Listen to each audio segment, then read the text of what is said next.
Ricky Gervais, let's get into it. So a couple of days ago, I tweeted about Dave Chappelle and Ricky Gervais' comedy shows on Netflix, basically saying how sad it was that they both turned into sad old men who are bitter that the world has changed on them. And as you can tell by the 2,000 likes and the 2,000 frothing right-wingers, the reaction was split. So let me nail down my point. Now let's get this whole it's just a joke thing out of the way. Ricky Gervais does social commentary in his comedy. He does it with his stuff about God, his stuff about animals. He's trying to get a point across. And sometimes those points are political. So I'm going to show you a minute of footage from his latest special, which tells you which side of politics Ricky Gervais is on. The word fascist has changed. Traditionally, the word fascist meant a member of a far-right authoritarian regime that uses militarism and violence to suppress individual rights. Now, the word fascist can mean liked a Joe Rogan tweet.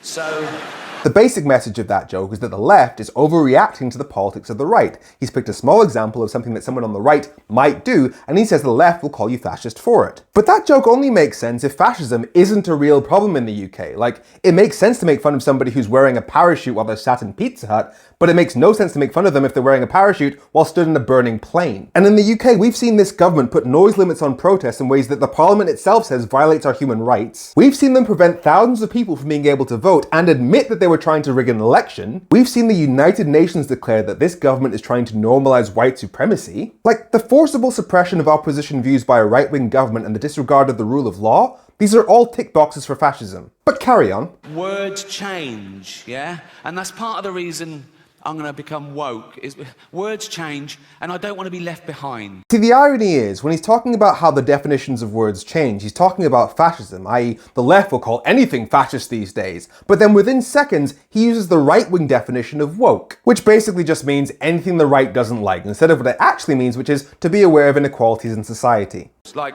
if I was on a beach and a woman came running up and went, "Help, help, my handicapped toddler's drowning," I'd go, "Sorry, you're what, love? What?" "My handicapped toddler's drowning and he can't swim." "Whoa, do you mean your disabled toddler is drowning?" She'd go, "Yeah." I go, "Right, well, it's..." Oh, dead. Wasted too much time being woke, didn't I? Well, I am woke now and I can prove it. Here you go.